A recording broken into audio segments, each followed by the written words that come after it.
This channel does not promote any violent, harmful, or illegal activities. All content provided by this channel is meant for an educational purpose only. Top quality और consistent performance के लिए सिर्फ silver pump नाम याद रखना। একগুচ্ছ নয়া প্রকল্পে গুরুত্ব দিতে গিয়ে বন্ধ গরিবদের জন্য আর্থিক প্রকল্পই কেন এই টাকা বন্ধ করে রাখা হয়েছে তা নিয়ে কলকাতা পুরসভার অধিবেশনে খোদ তৃণমূল কাউন্সিলররাই প্রশ্ন তুলে বিড়ম্বনায় ফেলে দিলেন নিজেদের বোর্ডকে। নতুন প্রকল্পে গুরুত্ব দিতে বন্ধ গরিবদের আর্থিক সুবিধা প্রকল্পই তৃণমূল পরিচালিত কলকাতা পুরসভার বোর্ডের বিরুদ্ধে সরব দলেরই কাউন্সিলররা। আর্থিকগত সুবিধা ও পরিষেবা দিতে একের পর এক আর্থিক প্রকল্প ঘোষণা করেছে রাজ্য সরকার। অভিযোগ, এই প্রকল্পগুলিকেই গুরুত্ব দিতে গিয়ে সুকৌশলে বন্ধ করে দেওয়া হচ্ছে শহরের দরিদ্রদের আর্থিক প্রকল্পই। মূলত জিআরের টাকা না পেয়ে রীতিমতো সমস্যায় কলকাতার হতদরিদ্র মানুষজন। বছরে 1440 টাকা করে এই গরিব মানুষগুলো পেতেন, কলকাতা পুরসভার থেকেই এই টাকা দেওয়া হতো। কিন্তু গত 3 বছর হয়ে গেল, মূলত করোনা পিরিয়ডের পর থেকে এই টাকা আর ফান্ডে আসছে না বলেই শহরে গরিব মানুষগুলো দাবি করেছেন। কেন এই টাকা বন্ধ করে রাখা হয়েছে, কেন চালু করা যাচ্ছে না, তা নিয়ে কলকাতা পুরসভার অধিবেশনে খোদ তৃণমূল কাউন্সিলররাই প্রশ্ন তুলে বিড়ম্বনায় ফেলে দিলেন নিজেদের বোর্ডকেই। এই সঠিক উত্তরের জন্যই এবার প্রশ্ন তুলেছিলাম, কিন্তু সেক্ষেত্রেও সঠিক কোনো সমাধান কিন্তু পুরসভার তরফ থেকে পাইনি। এই টাকাটা কেন দেওয়া হচ্ছে না বা কবে দেওয়া হবে, এটা আমরা সবাই কিন্তু পুরোটাই অন্ধকারে। আর এই প্রকল্প বন্ধ হয়ে যাওয়ায় প্রশাসনের ভূমিকা নিয়ে সরব গরিব মানুষরাই। টাকা না মেলায় চরম আর্থিক সমস্যায় ভুগছেন প্রাপকেরা। জিআরের টাকা না পাচ্ছি না, 4 বছরে পড়ে গেল, জিআরের টাকা পাচ্ছি না একদম। এটা তো আপনাদের মানে খুব দরকারি, খুবই। হ্যাঁ, জিআরের টাকাটা হলে আমাদের একটু সুবিধা হতো। জিআরের টাকা না পাচ্ছি না, 4 বছরে পড়ে গেল, জিআরের টাকা পাচ্ছি না একদম। এটা তো আপনাদের মানে খুব দরকারি, খুবই। হ্যাঁ, জিআরের টাকাটা হলে আমাদের একটু সুবিধা হতো। স্কুলে সারি 2-3টে বাচ্চা হতো, কি এখন তো বাচ্চা নাই স্কুলে, বাচ্চা ছাড়তাম, এখন নাই বাচ্চা। বৌদি বলে যখন আসবো পাঠাবো, যদি ওরা দেয় স্যার আমাদের হাতে তো না কিছু, সেই জন্য আপনাদেরকে জানালো। বৌদি বলে আচ্ছা আসো, তা কথা বলছি। এদিকে মানুষের ক্ষোভ সামলাতে গিয়ে তিতি বিরক্ত তৃণমূলের জনপ্রতিনিধিরা। 2 বছর ধরে জিআরটা বন্ধ আছে, তবে যেটুকু শুনেছি হয়তো খুব শিগগিরই এটা চালু করা হবে।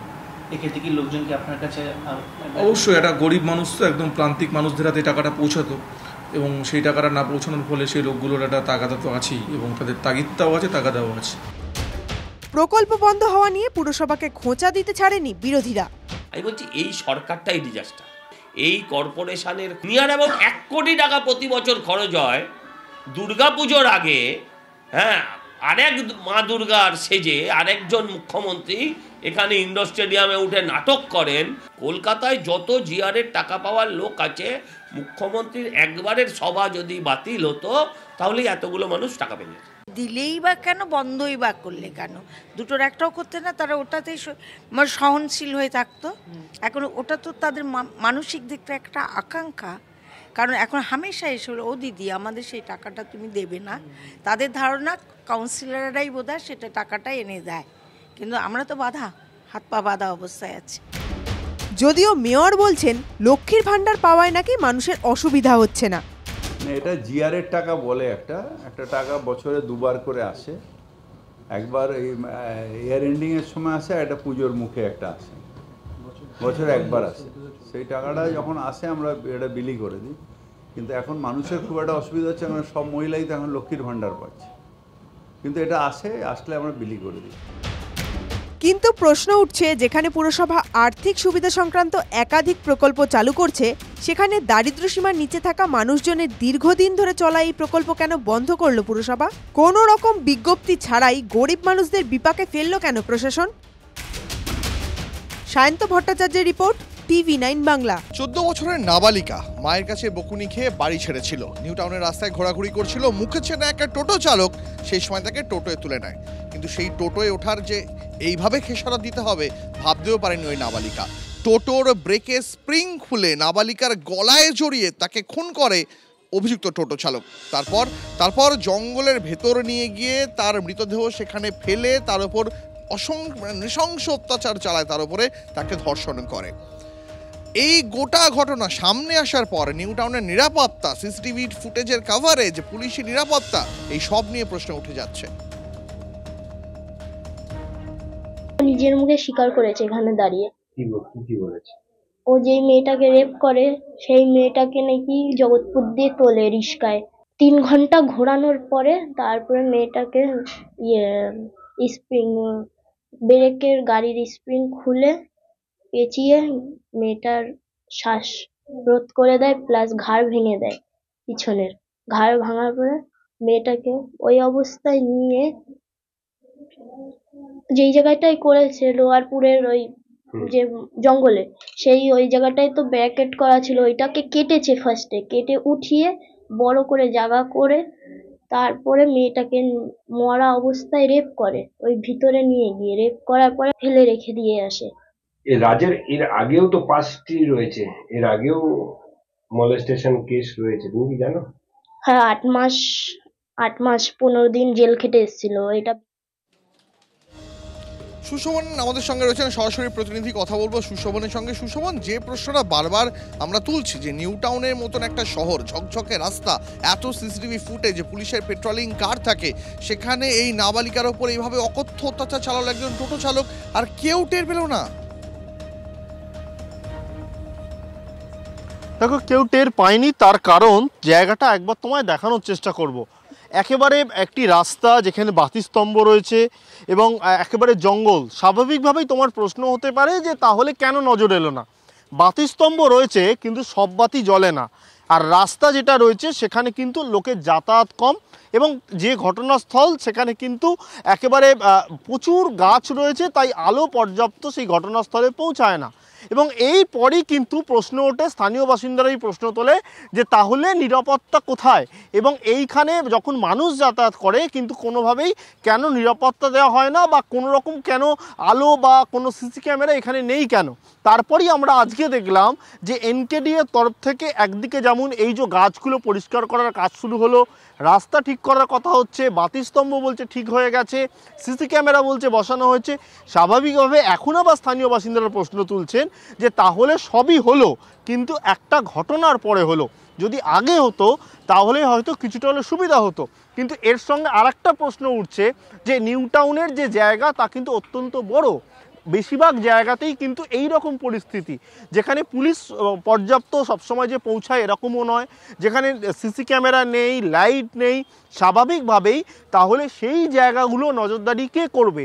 একটা ঘটনার পরে এই জায়গাটা হলো, কিন্তু বাকি জায়গাগুলোর নিরাপত্তা কোথায়?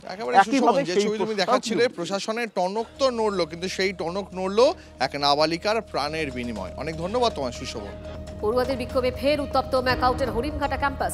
রেজিস্ট্রারকে সরানোর দাবিতে বিক্ষোভ পড়ুয়াদের, আর তাদের কি বক্তব্য জানবো। মহাদেব আমাদের সঙ্গে রয়েছেন, আমাদের প্রতিনিধি মহাদেব।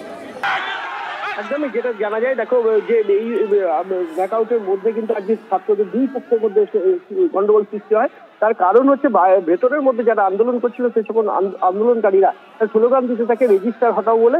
এর পরবর্তীকালে যারা বাইরের দিকে ছিলেন, যারা গেটে আটকে পড়ছিলেন, যে সকল কর্মী এবং শিক্ষকরা, তারা ভিসি যখন তিনি আসেন তিনিও আটকে পড়েন সেই গেটে আটকে থাকার কারণে, তখন তাকে ঘিরেও বিক্ষোভ দেখাতে থাকে। এরই মধ্যে দুই পক্ষের মধ্যে সংঘর্ষের জেরে প্রায় 2 থেকে 3 জন ছাত্র পড়ুয়া আহত হয় বলে জানা যায়। ধন্যবাদ মহোদয়।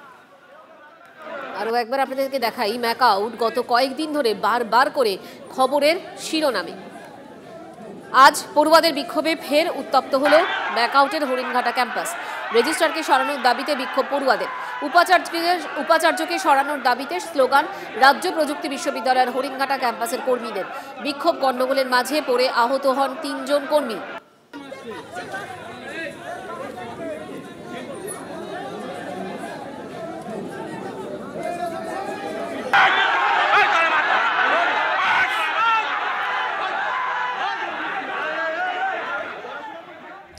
ছুটিতেও নেই হাসপাতালেও নেই। উত্তরবঙ্গ মেডিকেলের 16 ডাক্তারকে শোকজ। মেডিকেলে অনুপস্থিত থাকলেও বিভিন্ন নার্সিংহোমে প্র্যাকটিস করছেন অভিযুক্ত ডাক্তাররা। ধরা পড়ে নিয়ম মেনে ছুটির আবেদন করেছেন, খবর উত্তরবঙ্গ মেডিকেল সূত্রে। সিনিয়র চিকিৎসকদের একটা বড় অংশ ছুটির আবেদন করছেন না, তারা খাতায় কলমে অন্তত ছুটিও নিচ্ছেন না। কিন্তু উত্তরবঙ্গ মেডিকেল কলেজ হাসপাতালে তারা দিনের পর দিন উপস্থিত। এমন অন্তত 16 জন চিকিৎসকের খোঁজ পাচ্ছেন প্রশাসনিক কর্তারা। সেই চিকিৎসকদের তালিকা তৈরি করে বা তাদের নোটিশ পাঠানো হচ্ছে। তাদের জানিয়ে দেওয়া হচ্ছে তারা যে সময়কালে অনুপস্থিত থাকছেন সেই সময়কালের জন্য তাদের ছুটি নিতে হবে, নচে তাদের বেতন কেটে নেওয়া হতে পারে। দীর্ঘদিন ধরে একদল এই চিকিৎসক যারা উত্তরবঙ্গ মেডিকেলে খাতায় কলমে অনুপস্থিত, তাদের অবশ্য দেখা মিলছে শহর কলকাতা এবং জেলায় বিভিন্ন বড় হাসপাতাল নার্সিংহোমে বেসরকারিভাবে কাজ করতে। কিন্তু তাহলে সরকারি চাকরি করেও কেন সরকারি নির্দেশিকা মেনে ছুটি নেবেন না তারা? এই প্রশ্ন তুলছেন উত্তরবঙ্গ মেডিকেলের চিকিৎসকদেরই অন্য একটা অংশ। ক্যামেরায় দীপায়নের সঙ্গে প্রসেনজিৎ, TV9 বাংলা, শিলিগুড়ি। মেডিকেল কলেজে যারা আছি তারা সবাই শিক্ষক চিকিৎসক, আমাদের দেখে প্রচুর স্টুডেন্টরা অনুপ্রাণিত হয়, তারা শেখে। কাজেই আমাদের আচরণ নিশ্চয়ই হওয়া উচিত এমন, যেটাতে আমরা একজন আদর্শ চিকিৎসক হিসেবে, একজন আদর্শ শিক্ষক হিসেবে নিজেদেরকে উপস্থাপিত করতে পারবো। এটা খুব দুর্ভাগ্যজনক যে কিছু চিকিৎসকের জন্য পুরো ফ্র্যাটার্নিটির অনেক সময় বদনাম হয় এবং ফাঁকিবাদ শব্দটা জুটছে, এবং সঙ্গত কারণেই হয়তো জুটছে কিছু মানুষের ক্ষেত্রে। তো তাদের লিভ রেগুলারাইজ করতে হবে। এটা শুধু এই প্রথম হয়েছে তা না, এর আগেও হয়েছে। সরকারি চিকিৎসকরা যে বেতন পান, যে বেতনে কাজ করতে বাধ্য হন, সেটা হচ্ছে সর্বভারতীয় গড়ের অর্ধেকের চেয়ে কম।